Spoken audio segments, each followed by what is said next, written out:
अस्सलाम वालेकुम नाज़रीन, प्रोग्राम मंज़र पस मंज़र में आऊं ताईं मेज़बान फ़हीम बबर। नाज़रीन, प्रोग्राम में मुल्क जी ताज़ी सियासी सूरत हाल ते ॻाल्हि ॿोल कंदासीं त असेंबली टुटण खां पोइ मुल्क जो निगरान वज़ीर आज़म सिलेक्ट थी चुको आहे। अनवारुल हक़ काकड़ साहब खे वज़ीर आज़म जो उहिदो ॾिनो वियो आहे ऐं जहिड़ी रीति वज़ीर आज़म जी निगरान वज़ीर आज़म जी सिलेक्शन थी आहे, 8हों निगरान सेटअप आहे ही पाकिस्तान जी तारीख़ में 8हों निगरान वज़ीर आज़म सिलेक्ट थी आयो आहे। ऐं ज़ाहिर आहे हाणे 90 ॾींहंनि जे अंदरि आइनी तौर ते इलेक्शन बि कराइणी आहे ऐं उन खां अलावा जेके मुख़्तलिफ़ मुल्क जा जेके मामला आहिनि उन्हनि खे बि सही नमूने सां हलाइणो आहे।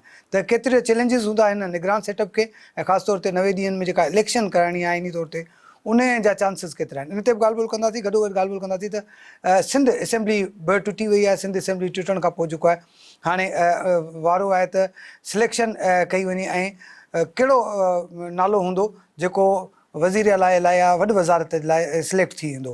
उन ते बि गौर फ़िक्र थी रहियो आहे। मुख़्तलिफ़ नाला आहिनि जेके गर्दिश करे रहिया आहिनि त ईंदड़ जेको सिंध जो निगरान सेटअप में वज़ीर आला या वॾी वज़ारत जूं वागूं उन शख़्सियत जे हवाले कयूं वेंदियूं। इहो बि मुख़्तलिफ़ जेको मकतब फ़िक्र जा माण्हू आहिनि उन ते मुख़्तलिफ़ क़िस्म जूं ॻाल्हियूं थी रहियूं आहिनि। पब्लिक बि ॾाढी एक्साइटेड आहे, छो जो हीउ जेको पाकिस्तान पीपुल्स पार्टी जा 15 साल हुआ दौरे हुकूमत जा, उहे बि पाकिस्तान ऐं ख़ासि तौर ते सिंध जे माण्हुनि बि ॾिठा आहिनि ऐं सिंध जी ऐं ख़ासि तौर ते मुल्क जी जेका सियासत में जेके लाहा चाढ़ा आया आहिनि उहे बि ॾिठा आहिनि। हीउ जेको टेन्योर ख़तमु थियो आहे उन खां पोइ कुझु उमेदु जागी आहे त नओं सेटअप ईंदो, नई इलेक्शन थींदी, पर इहा नई इलेक्शन कॾहिं थींदी ऐं कॾहिं ताईं मुतवक़्क़ो आहे। इन सॼी सूरत हाल ते ॻाल्हि ॿोल कयूं था। असांखे जॉइन कयो आहे अब्दुल वाहिद संग्रासी साहब, सीनियर तजिया निगार आहिनि। उन सां गॾु आफ्ताब खानज़ादा साहब आहिनि, लेखक आहिनि ऐं तजिया निगार आहिनि। साईं तव्हां ॿिन्हिनि जी महिरबानी। आफ्ताब भाई, आपसे स्टार्ट कर लेते हैं। किस तरह से देख रहे हैं, वज़ीर आज़म साहब सिलेक्ट हो गए, हो सकता है थोड़ी देर के बाद वो कसम उठा लें या जब तक ये प्रोग्राम एयर जा रहा हो तो कसम उठा भी चुके हों, अपना हलफ भी उठा चुके हों। किस तरह से देख रहे हैं सारी चेंजेस को?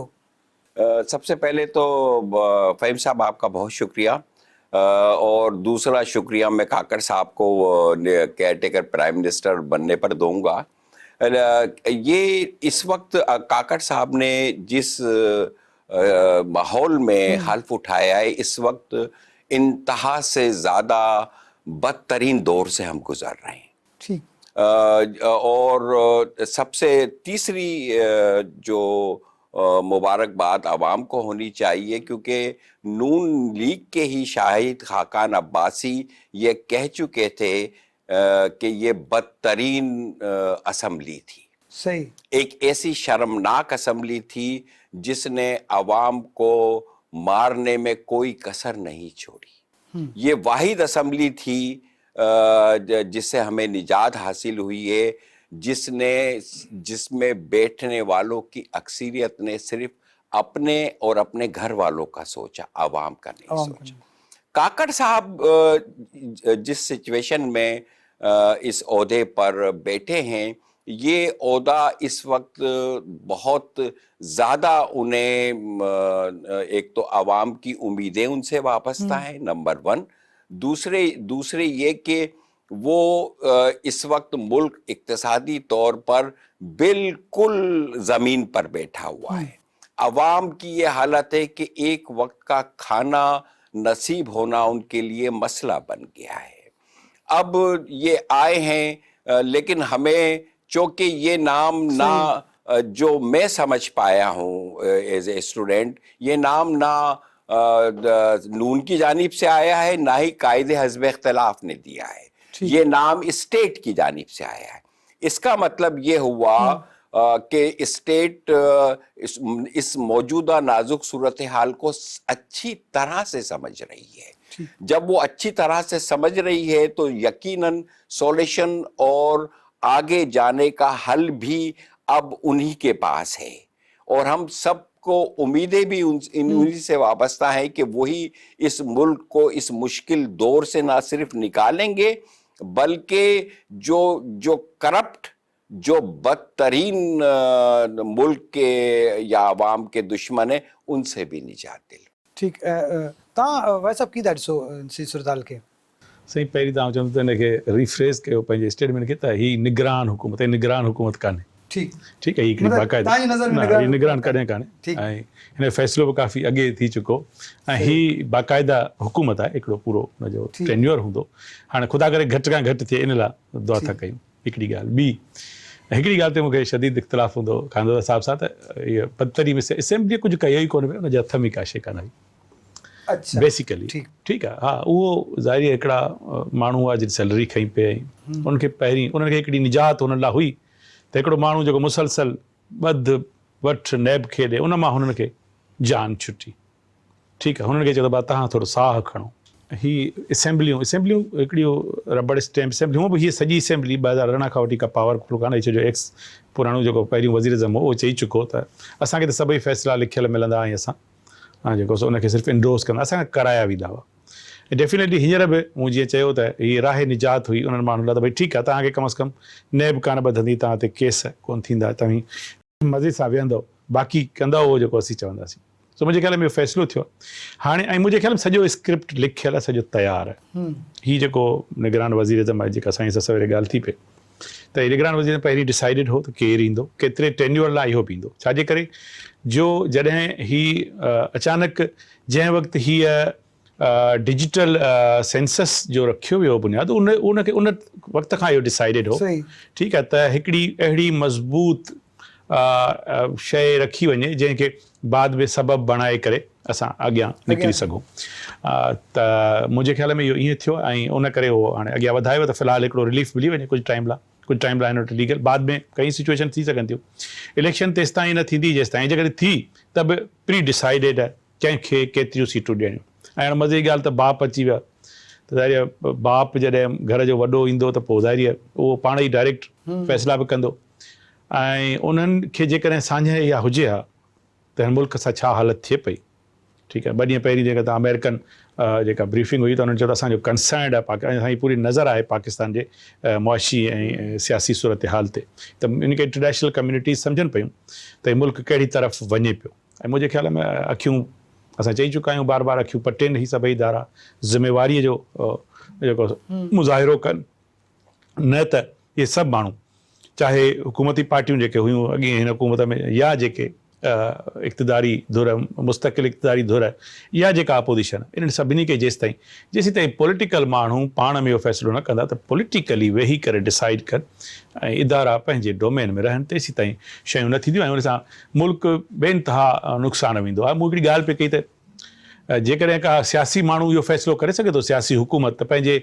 हुकूमत जे आख़िरी हफ़्ते में हू फ्यूल प्राइस वधाए ऐं पंहिंजे लाइ हिकिड़ी तनक़ीद खे वेलकम चए मुंहिंजे ख़्याल में तनक़ीद करण वारा ई बेवकूफ़ आहिनि जेके इहा तनक़ीद पिया कनि त भई हिन वक़्तु यानी कि हुननि खे ख़बर आहे त अॻियां का इलेक्शन कान्हे ऐं उन ॾींहुं सभिनी खे मुंहिंजे ख़्याल जेके साझावंद माण्हू थोरी सेंस रखनि था उनखे अंदाज़ो थियो त इलेक्शन का जल्दी न पई थिए ॾिसूं लेट्स सी जेको बॉडी लैंग्वेज आहे उहो या हिन हुकूमत में ई जेका ॻाल्हि थी हुई त ज़ाहिर आहे ही आदमशुमारी थींदी तकबंदियूं आहिनि उन्हनि जा मामला आहिनि उन में उहे 6-7 महीना हू वर्बली चवनि पिया त भई डिले थींदो ऐं 3 महीननि जो टाइम आहे तो आफ्ताब साहब किस तरह से देखे जिस तरह से साईं ने बात की कि भाई नहीं लग रहा कि ये लंबा सिलसिला चलेगा क्योंकि फिजिबल ही नहीं है वो तो आपको क्या लगता है इसमें भाई साहब बात सही कर रहे हैं इसलिए कि पहली बात तो ये कि इस वक्त इलेक्शन होने भी नहीं चाहिए उसकी बेसिक ये रीज़न है कि इस वक्त आपकी रियासत बहुत ज़्यादा क्राइसिस में है और एक साहब ने बड़ी खूबसूरत बात कही थी कि अगर हम इलेक्शन करवा भी देते हैं तो यही पार्टियां दोबारा इक्तिदार में आ जाएंगी किसी ना किसी शिकल में जब यही पार्टियां जब इक्तिदार में आ जाएंगी तो ये तो पार्टियां पहले ही इक्तिदार में ही थी तो कौन सी नई तब्दीली आनी है देखें इस वक्त हमें अपनी सोच को बदलने की जरूरत है हमें इस वक्त अगर आप आवाम के पास चले जाएं उनकी नब्ज को पढ़ें तो वो इस वक्त सियासत से मुनहरिफ हो चुके हैं इसलिए कि सियासत ने उन्हें कुछ दिया नहीं है बल्कि उनसे सब कुछ छीन लिया है हद तो यह है कि उनसे उम्मीद भी छीन ली है इस वक्त सबसे पहले केयर टेकर हुकूमत को दूसरे कामों के साथ साथ पाकिस्तान के 25 करोड़ अवाम में उम्मीद दिलाने की जरूरत है उनमें जोश दिलाने की जरूरत है, उनमें उनमें ये जज्बा पैदा करने की जरूरत है कि ये इस मुल्क में आपके सारे ख्वाब पूरे हो सकते हैं। वरना ये जो पिछली हुकूमत गुजरी है, इसने एक ख्वाब आंखों में बसने नहीं रखा है, दिया है, तमाम ख्वाब नोच लिए हैं। तो मैं नहीं समझता कि इस वक्त इलेक्शन होंगे, और मुझे तो ये भी अंदाजा होता है कि चूंकि इकोनॉमी तौर पर ये हम कोई 6 या 8 महीने में नहीं खड़े हो सकते। कम से कम हमें 4-5 साल के लिए ऐसे फैसलों की जरूरत है कि जिसमें मुल्क भी खड़ा हो सके, साथ में लोग भी खड़े हो सके।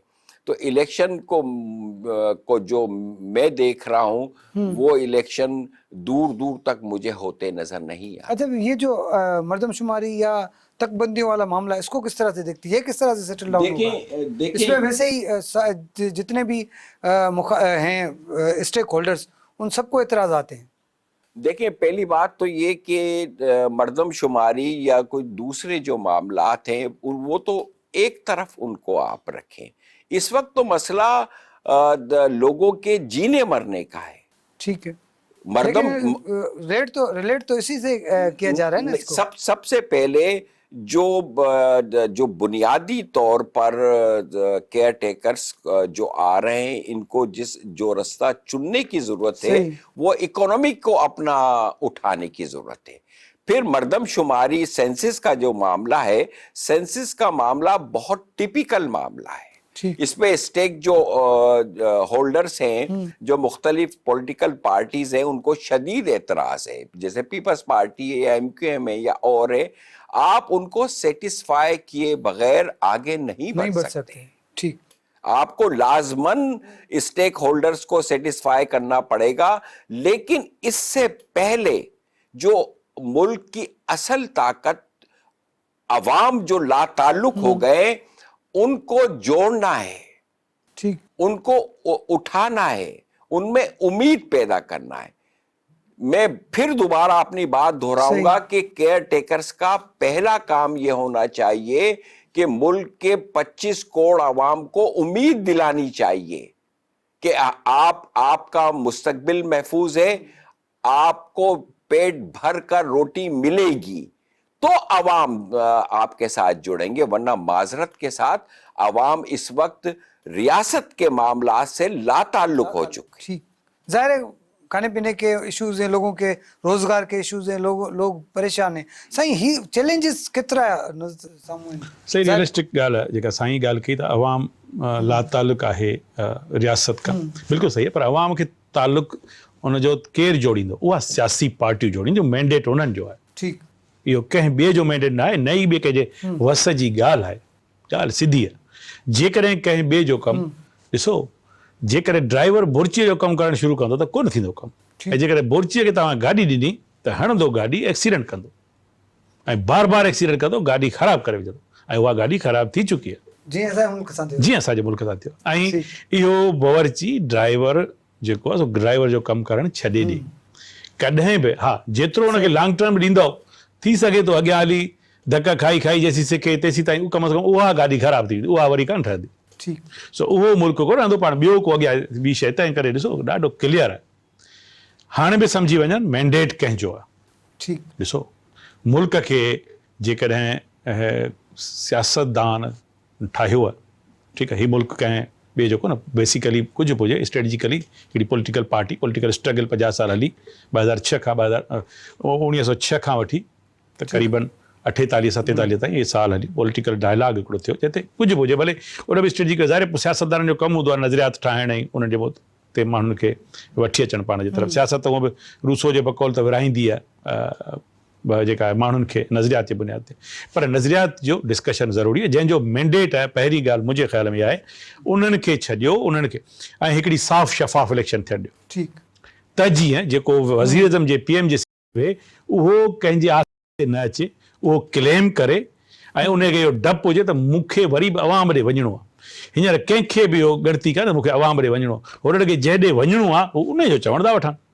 उन खां पुछनि था, उन खां डिक्टेट, ऐं उनखे एतिरी सम्झ न आहे, छो जो उन जे पुठियां हिकिड़ी पॉलिटिकल सोच हूंदी आहे, पॉलिटिकल पार्टी हूंदी आहे, पॉलिटिकल पार्टी पार्टी पॉलिसी हूंदी आहे, अवाम सां डायरेक्ट तालुक़ु हूंदो आहे। इहो सॼो तालुक़ु टुटल आहे, साईं जी ॻाल्हि जे सां बिल्कुलु मुतफ़िक़ आहियां। पॉलिटिकल पार्टीज़ जो जेको तव्हां चयो टुटल आहे, मिसाल उन्हनि जो कीअं कनेक्शन थी सघे थो? छो जो हीअं त असां ॾिठो आहे पार्टीज़ जेके आहिनि, इलेक्शन थिए थी त अचनि था माण्हुनि सां मैनिफेस्टो सभु शयूं जेके डिस्कस थियनि थियूं, माण्हुनि जा मसइला बि हल कया वेंदा आहिनि, उन खां पोइ वरी जॾहिं इक़्तिदार में माण्हू अचनि था त ॾिसो, साइकिल आहे हिकिड़ो, पॉलिटिकल साइकिल आहे। पॉलिटिकल साइकिल छा आहे? तव्हां अपोजिशन में आहियो, तव्हां पंहिंजी ॻाल्हि रखो, तव्हां माण्हुनि खे राज़ी करियो, तव्हां इलेक्शन में अचो, तव्हां पंहिंजो पावर वठो, हुकूमत करियो उन मुताबिक़ जेको तव्हां इलेक्शन में मैनिफेस्टो ॾिनो, ठीकु उन ते अचो, उहो सॼो टेन्योर पंहिंजो ॾियो, डिसीजन पंहिंजा तव्हांजे हथ में, पोइ वरी तव्हां वञो त ख़बर पए हाणे वरी साइकिल, इहो साइकिल अध ते रुकिजी थो वञे। ठीकु ठीकु आहे, पावर मिले कोन थो, पोइ कूड़ सूड़ हणी वॾियूं ॻाल्हियूं करे कंहिं न कंहिं नमूने सां उन्हनि खे आंदो थो वञे, ऐं पोइ उहो मुंहिंजे ख़्याल में पॉलिटिकल साइकिल पूरो थिए ई कोन थो। असां बेवकूफ़ी कंदासीं जे वरी बि जेको लालताणू आहे सो सियासतदान खे ॾींदा। मुंहिंजे ख़्याल में सियासतदाननि खे लालताणू ॾियणु, हा एतिरे हद ताईं ॾियणु त तव्हां इन थोरे घणे ते वठो छो था, ठीकु दैट्स इहो ॾोह आहे। सही सर, जिस तरह से ये सिचुएशन क्रिएट हो गई है, हम ज़ाहिर है एक नए सेटअप की तरफ जा रहे हैं। अब पॉलिटिकल पार्टीज जाएंगी अपने लोगों के पास, आज नहीं तो कल, कल नहीं तो पर, ज़ाहिर है एक टाइम के बाद इलेक्शन होने हैं, लोगों को, पॉलिटिकल पार्टीज को अपने लोगों के पास जाना है, मैनिफेस्टो पेश करना है, अपने लोगों को वोट के लिए आमादा करना। क्या समझते हैं किस मुंह से जाएंगे वो हुक्मरान जिन लोगों ने कुछ डिलीवरी नहीं किया है लोगों के पास? बात आपकी बिल्कुल सही है। देखिए, मैं आपसे अर्ज करूं कि आप 47 से उठाकर आज तक के पार्लियामेंटेरियंस की लिस्ट बना लें ठीक कि कौन कौन सी असेंबलियों में कौन कौन से साहब रहे, तो आप पर हैरत अंगेज इंकिशाफ होगा कि टोटल 1000 के करीब खानदान 47 से आज तक इक्तिदार में, ठीक वही हैं जो वही लोग हैं। किसी का भांजा आ जाता है, किसी का भतीजा आ जाता है, लेकिन खानदान वही है। वही है। पहली बात तो ये कि जब खानदान वही हैं तो इसका मतलब ही ये सियासत नहीं हो रही, ठीक ये खेल कुछ और हो रहा है। इसका मतलब भाई साहब वाली बात सही है, रियासती वसाइल का रुख अवाम की बजाय शख्सियात या फैमिली तक में। बिल्कुल सही कह रहे हैं। अच्छा, दूसरे ये कि वक्त और तजर्बा सिखाता है। भाई साहब ने जो बात की बिल्कुल सही की, मैनिफेस्टो अच्छा सर, मैं होता है। एक आप माफ कीजिए, मैं आपको यहाँ रोकूंगा।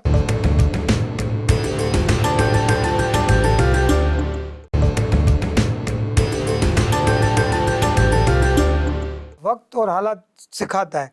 1947 से अब तक हम लोग कुछ नहीं सीखे, हमारी लीडरशिप नहीं सीख सकी। ठीक जो हमारी बदकिस्मती हो सकी, भाई साहब की बात से मुझे इख्तिलाफ है कि ये क्राइसिस गैर सियासी लोगों को तो आप एक तरफ रखें, ठीक, लेकिन ये सारा क्राइसिस जो मुल्क में इकोनॉमिक्स का या पॉलिटिकली तौर पर या सोच का, इसमें सारी पॉलिटिकल क़यादत इन्वॉल्व है। ठीक। आप अगर दुनिया की हिस्ट्री उठाकर देख लें, जॉर्ज वाशिंगटन को ले लें, मलेशिया ले लें, सिंगापुर ले लें, हद तो ये कि आप अफगानिस्तान ले लें, अफगानिस्तान इस वक्त हमसे आगे है। ठीक, देखें, अगर वो हमसे आगे है तो जाहिर सी बात है तरजीहात और सोच का मसला होता है। हमारी पॉलिटिकल क़यादत को 76 साल में मैच्योर हो जाना चाहिए था, लेकिन वो मैच्योर नहीं हो सकी। वजह क्या समझते हैं? पाकिस्तान में 2 लीडर पैदा हुए, 3 लीडर। या तो कायद आज़म थे, जो बदकिस्मती थी हमारी कि हम वो बहुत जल्दी हमसे रुखसत हो गए, सही, जो उन्होंने और फिर दूसरी बदकिस्मती ये हुई कि करारदाद मकासिद को एक ऐसी चीज को मुसल्लत कर दिया गया जिसने सारी खराबी पैदा की। लेकिन आप चले जाए, लेकिन मैं अब नहीं जा रहा क्योंकि ये बहुत लंबी बात हो जाएगी। जुल्फ़िकार अली भुट्टो और बेनज़ीर भुट्टो 2 लीडर थे जिनके पास विजन भी था, तजर्बा भी था, जो पढ़ते भी थे। बदकिस्मती से देखें, अगर आप यहाँ बैठे हैं, एक इतने बड़े इदारे में आप एज ए होस्ट बैठे हैं, तो आपने सीखा है, आपने पढ़ा है, आपने देखा है, आपने, लेकिन बदकिस्मती से हमारी जो क़यादत है, माफ कीजिएगा, जो क़यादत है उनमें चंद शख्सियात को छोड़कर उन्हें ये भी नहीं मालूम है कि पॉलिटिक्स के मायने क्या हैं। आप दूर की तो बात छोड़ें, चंद शख्सियात को छोड़कर मैं दावे के साथ कह सकता हूं कि पॉलिटिशियन की अक्सरियत को ये नहीं मालूम कि पार्लियामेंट का किरदार क्या है, ठीक, पार्लियामेंट का मकसद क्या है, अवाम के मसाइल क्या हैं। उन्हें अपने मसाइल के और अपने घर वालों के मसाइल के अलावा किसी चीज से कोई दिलचस्पी नहीं है। जब आपकी खामी होती है, जब आप कमजोर होते हैं, तभी तो कोई दूसरा शख्स के उस डोमेन में आकर एंटर होता है, काबिज होता है। जब आप नहीं होते, आप सीखने के लिए तैयार नहीं है। ठीक, अच्छा सिखाएगा कौन साईं, कॾहिं सिखंदा थी? साईं ॾाढी सीरियस गुफ्त आहे साईं जेका ॻाल्हि कई, त 76 सालनि में न पॉलिटिशियन असांखे सिखियो आहे, न पब्लिक खे कयो आहे। असां उहे ई माण्हू सिलेक्ट कयूं था, खानदादा साहब वारी ॻाल्हि ते 1000 खानदान, वही लोग, उहे ई माण्हू जेके चूंडिजी अचनि था, उन्हनि माण्हुनि खे सिलेक्ट कयूं था। असांखे अॼु ॾींहं ताईं इहो सम्झ में कोन आयो आहे त असां पंहिंजे वोट जो जेको इस्तेमालु आहे कीअं कयूं, कंहिंखे सिलेक्ट कयूं, कंहिंजे लाइ असां जिदोजहद कयूं, उन्हनि खे पार्लियामेंट में आणियूं। पहिरीं ॻाल्हि, छा असीं सिलेक्ट कयूं था? जा बुनियादी सवाल आहे, असीं सिलेक्ट कयूं ई कोन। वोट ॾियण जो हक़ त ॾिसो वोट कीअं थो अचे, वोट छा हिन वक़्त बि जंहिं पॉलिटिकल पार्टी खे थोरी पॉपुलैरिटी मिली त छा उनखे वोट वठण जो हक़ ॾिनो पियो वञे? न। ठीकु आहे, उन खां पहिरीं उन्हनि खे तव्हां उन ट्रैक ते ॾिसो, ॿ टे शयूं। हिकिड़ी पॉलिटिक्स अकेडमिकली पढ़णु। ठीकु आहे, भुट्टो साहब आयो त वञी बर्तानिया में पढ़ी आयो, यूके में पढ़ी आयो पॉलिटिक्स। ठीकु आहे, हुनजो वालिद साहब चवंदो त जेको मुंहिंजो पुटु पढ़णु वियो ऐं हू वापसि अची पॉलिटिशियन थींदो। ठीकु आहे, ॿियो आहे पॉलिटिकल वैल्यूज़, ॿी आहे पॉलिटिकल कल्चर। इहे सभु शइ, उहे मुल्क जे मारूज़ी हालात, क़ौमुनि जे मारूज़ी हालात, पाकिस्तान जी प्लूरलिस्टिक कंट्री आहे, उनजा पंहिंजा इशूज़ आहिनि, पंहिंजा उते घण क़ौमी मुल्क आहे, घण मज़हबी मुल्क आहे, ऐं अलॻि मौसमूं उन्हनि जो, अलॻि माण्हुनि जा रवैया आहिनि। उन में पॉलिटिकल कल्चर ऐं पॉलिटिकल वैल्यूज़, छो अकेडमिकली त असां वटि एॾा इंस्टीट्यूशन, असां वटि पॉलिटिक्स पढ़ंदो उहो आहे, BA पॉलिटिक्स उहो कंदो आहे, BSc, जंहिंखे को ॿियो सब्जेक्ट न मिलंदो त पोइ पॉलिटिक्स में पढ़ंदा। आख़िर में जेको माना सभु हंधा आहिनि जेके जंहिंखे सफ़ा का न मिली जवां त पॉलिटिक्स में पढ़ींदा। साईं वारी ॻाल्हि सही आहे, त डेफिनेशन उनखे पॉलिटिशियन भी तो फिर वैसे ही होंगे ना। ठीकु आहे, उहो ओड़े ई थींदा। ऐं उन खां पोइ जॾहिं पॉलिटिकल वैल्यूज़ थियनि, माण्हू खे ख़बर पए त पार्लियामेंट छा हूंदी आहे। हिकिड़ी पार्लियामेंट 2 ॾींहंनि में 58 बिल पास कंदी, धूड़ हूंदियूं उते पॉलिटिकल वैल्यूज़, उते छा हूंदो पॉलिटिकल कल्चर। ऐं जेकॾहिं को पॉलिटिकल कल्चर जी ॻाल्हि कंदो, को वैल्यूज़ जी ॻाल्हि कंदो, ठीकु आहे, त उन खे इंतिहाई टफ टाइम ॾिसणो पवंदो। त पोइ ॿिया जेके लर्नर आहिनि से छा चवंदा, भई ॾिसो ॻाल्हि, पॉलिटिक्स छाजे लाइ कई वेंदी आहे? कंहिं बि पार्टीअ खे पॉलिटिक्स कंदी आहे इक़्तिदार लाइ, इक़्तिदार में अची पंहिंजो मैनिफेस्टो जेको आहे पंहिंजो विजन, हुनखे ख़बर आहे त आऊं जेको खणी थो अचां। जीअं भुट्टो साहब जो हिकिड़ो कॉल हुयो त when you don't like the rule, follow the rule, reach up to the top and change it. छो जॾहिं खेसि चैलेंज कयो वियो त तूं हिकिड़ी अहिड़े उन नर्सरी मां आयो आहीं जिते, त हुन चयो त मुंहिंजो ही मेथडोलॉजी आहे। ऐं पोइ ही प्रूव्ड कि भाई इक़्तिदार जॾहिं वरितईं त पंहिंजे कंडीशन ते वरितईं, कंडीशन ते वरिती। पोइ हुन जेको कमु हुयो, उहो ई पॉलिटिशियन हो जंहिं 365 ॾींहंनि में 300 खां वधीक मनसूबा, जेके ऐं वॾा मनसूबा, उहे एग्ज़ीक्यूट कया, ऐं उनजा अॼु ताईं निशाना त नज़र था अचनि। हाणे इन सॼे खे ॾिसो, उन खां पोइ जेकॾहिं कंटिन्यूटी हुजे हा, त अॻिलो हुकूमत वरी ॿियूं शइ सोचे आहे। जेको चाइना डेवलपमेंट जो मॉडल खणी आयो, पाकिस्तान जो इहो डेवलपमेंट मॉडल हो, उन वक़्तु असीं अॻियां हली, चाइना पुठियां हो। ठीकु आहे, अॻियां हली हुननि वटि तमामु घणो हिकिड़ो, हुननि वरी पंहिंजे नमूने सां हुनखे ज़रूरु मॉडरेट कयो, पर पाकिस्तान उन वक़्तु इस्लामिक हिकिड़ी रिपब्लिक हुजण जे हैसियत सां उनजा पंहिंजूं प्रायोरिटीज़ हुयूं, या पंहिंजा रिलेशन्स हुया, पंहिंजा इकोनॉमिकल या पॉलिटिकल सोर्सिस आहे, जंहिंसां उहो ग्रो पे कयो। ठीकु आहे, उन खां पोइ ख़ैर उहा पुराणी ॻाल्हि थी। उन खां पोइ अॻियां आयासीं, अॻियां जॾहिं बि पॉलिटिकल पार्टी, जेकॾहिं पंजाब जी का पॉलिटिकल पार्टी कुझु पावर में आई, त हुन पंजाब, लाहौर खे, फैसलाबाद खे, कसूर खे, सियालकोट खे ठाहियो पंहिंजा हिते। ठीकु आहे, उन खां पोइ अॼु ॾिसो तव्हां जेका आहे उहा डेवलपमेंट जी कंटिन्यूटी न आहे, कहिड़ी बि डेवलपमेंट हुई, कंहिं बि रुख में हुई। ठीकु आहे, पर उन पंहिंजो जेको सो आउटपुट ॾिनो। सो जेसीं ताईं इन कल्चर खे न त अदरवाइज़ ॾिसियो, यादि रखिजो, हर ही इलेक्शन जे अहिड़ी इलेक्शन थी जंहिंजी एक्सपेक्टेड आहे त 2 सालनि खां पोइ हुनजी का बि वैल्यू कान हूंदी। प्राइम मिनिस्टर जी त डे 1 खां का वैल्यू न हूंदी। जॾहिं वैल्यू न हूंदी डिसीजन कहिड़ा कंदो, कहिड़ियूं शयूं थींदियूं, कहिड़ियूं इंप्लीमेंट थींदियूं, कहिड़ो स्टेक होल्डर एंगेज कंदो, उहो हिकिड़े स्टेक होल्डर एंगेज कंदो, उहे सभिनी खे कॉल कंदा ऐं विहारींदा ऐं डिसीजन कराईंदा। उहो डिसीजन जेको पहिरीं थियो पियो हूंदो। ठीक।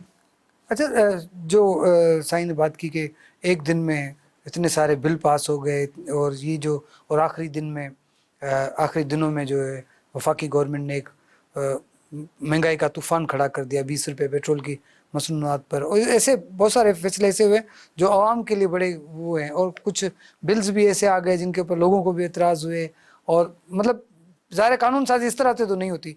इसका क्या असर जा रहा है समाज पर, ख़ासतौर पर ज़ाहिर पाकिस्तान में पढ़े लिखे लोग भी हैं और वो लोग भी हैं जो सोचते हैं, वो चाहते हैं कि हम इन चीज़ों के ऊपर कमेंट करें, बात करें, और लोग बात भी कर रहे हैं सोशल मीडिया के ज़रिए।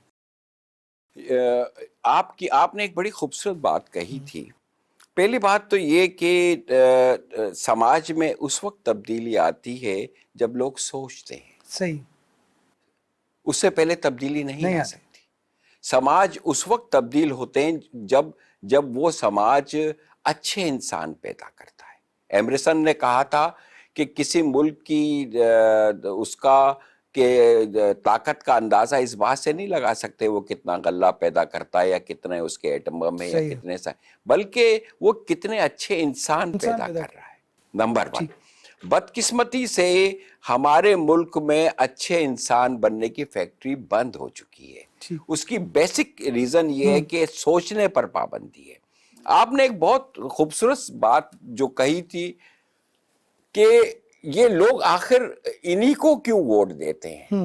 मैं आपसे अर्ज करूं कि आम शख्स के मसाइल बहुत छोटे छोटे होते हैं। ठीक। उसके थाने का मसला है, उसका बल्दिया का मसला है, उसकी नाली का मसला है, उसके रोजगार का मसला है। इस छोटे छोटे मसले में हमारी जो स्ट्रक्चर समाज का एक मसनूई या आर्टिफिशियल बना दिया गया है, वो वडेरों ने इतनी खूबसूरती से उनको शिकंजे में लोगों वोटर्स को अपने पास कब्जे में कर लिया है कि उसके सोचने की सलाहियत सल्ब कर ली उस वडेरे ने। नंबर 1, वडेरे से मुराद ज़हनियत, वडेरा ज़हनियत।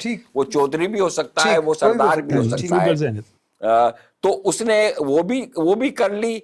प्लस आपके जितने छोटे छोटे मसले हैं वो मसले आप उनके आगे बेबस हैं। तो जाहिर सी बात है तब्दीली के आगे पहाड़ खड़े हो गए। अवाम हमें इन पहाड़ों को तोड़कर हमें लोगों को जब तक हम मजबूत नहीं करेंगे, जिस तरह भाई साहब ने भी कहा, उस वक्त तक हम आगे नहीं बढ़ सकते। हम एक कोलू के बेल की तरह इसी तरह IMF के पास करते रहेंगे। इसके तोड़ने के लिए सबसे पहले तो हमें लोगों को सोचने का मौका देना चाहिए, सोच को खोल देना चाहिए। इजहार आज़ादी, तमाम किस्म की आज़ादी जब तक मुहैया नहीं करेंगे और आप जब तक लोगों को मजबूत नहीं करेंगे, पॉलिटिकल पार्टीज हमारी का जो अलमिया है, भुट्टो और बीबी के बाद जो अलमिया पैदा हुआ, वो उनकी सोच सुकड़ गई है। ठीक। वो उनको अवाम के मसाइल से इतनी दिलचस्पी नहीं है जितनी इक्तिदार से दिलचस्पी है। जब आप नजरिया छोड़ देते हैं, जैसे भाई साहब ने भी कहा, जब आप अपने नजरियात को फॉलो अप नहीं करते, जब मुल्क में स्टेबिलिटी नहीं होती, एक हुकूमत जाती है, वो दूसरी हुकूमत आती है, उसे मालूम ही नहीं है उसने करना क्या है। आपका विजन जब तक क्लियर नहीं होगा, आपको ये मालूम नहीं होगा कि किस तरह से मुल्क बने हैं और किस तरह से मुल्क टूटे हैं, तो उस वक्त तक कोई भी चीज बेहतर नहीं हो सकती। ठीक। भाई साहब, तव्हां छा सम्झो थी ज़ाहिर हाणे वज़ीर आज़म बि अची वियो आहे, उन काबीना बि जीअं तव्हां चयो त सभु कुझु पहिरीं सिलेक्ट ठही पई आहे। छा था सम्झो त हाणे ईंदड़ जेको वक़्तु आहे पोइ ठीकु आहे 90 ॾींहंनि जो हुजे, 6 महीननि जो हुजे, 2 सालनि जो हुजे, इन सॼे टेन्यूअर में ही हुकूमत मां का उम्मीद नज़र अचे थी त को बहितरी जी तरफ़ ईंदासीं?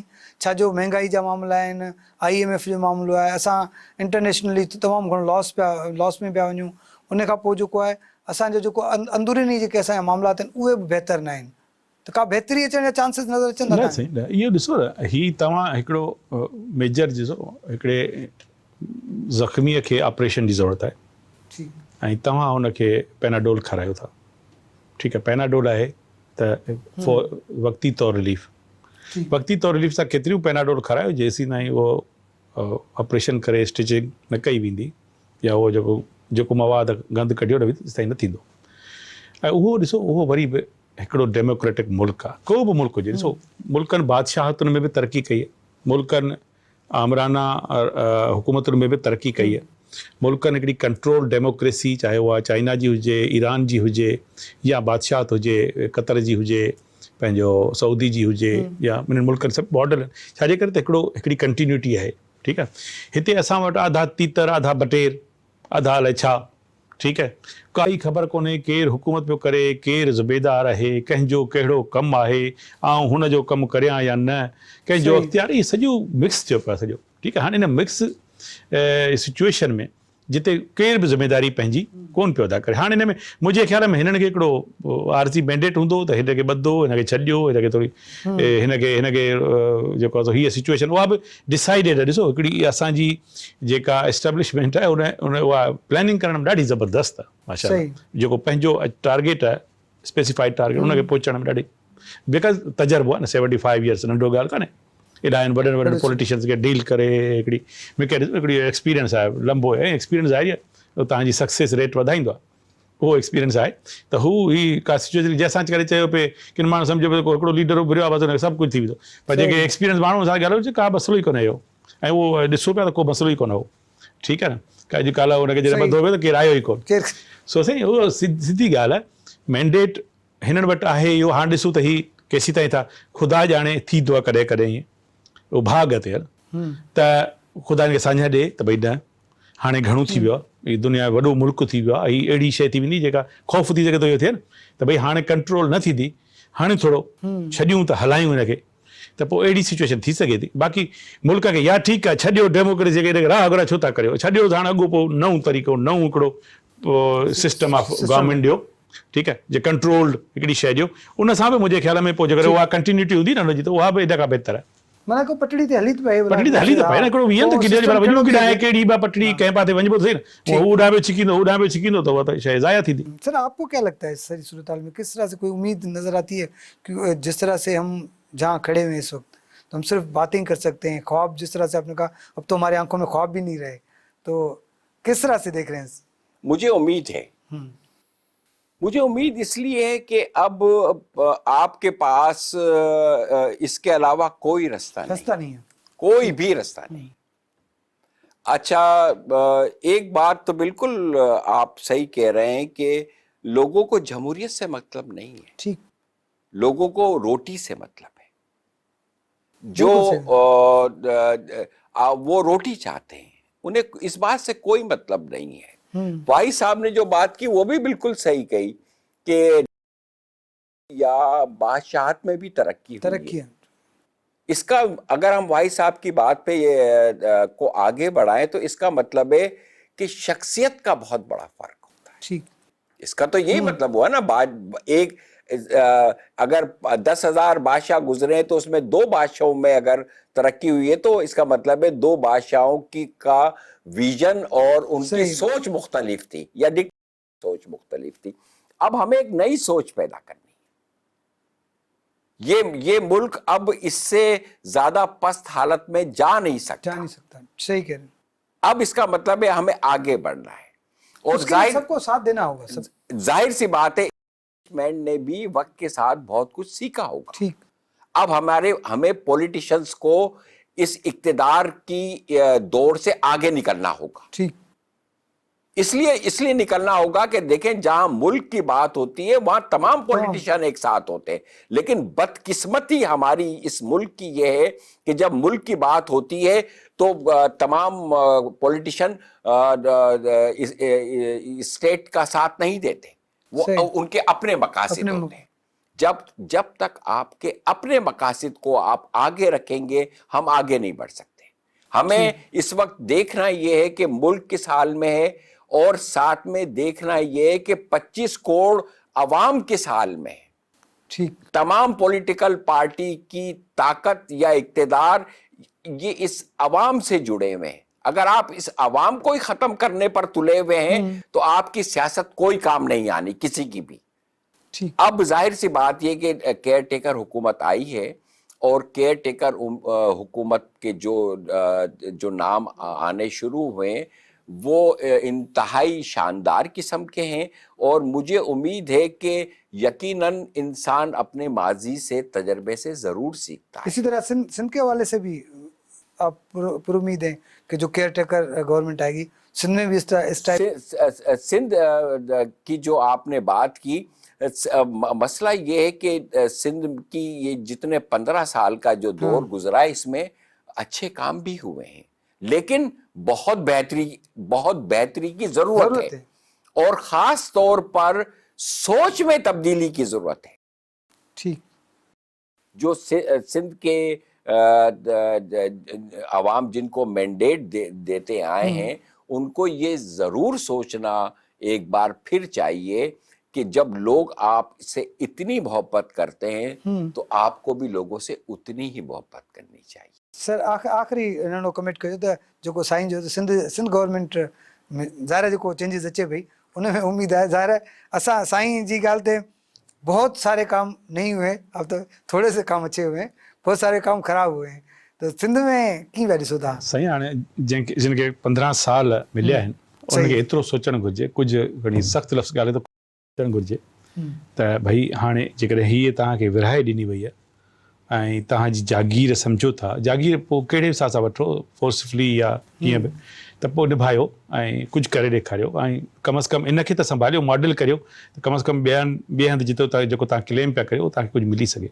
ठीक है सर, मेहरबानी तव्हांजी। आफ्ताब साहब आपका बहुत बहुत शुक्रिया। नाज़रीन तव्हां ॻाल्हि ॿोल ॿुधी, ईंदड़ प्रोग्राम ताईं पंहिंजे मेज़बान फ़हीम बबर खे ॾींदा इजाज़त। अल्लाह हाफ़िज़।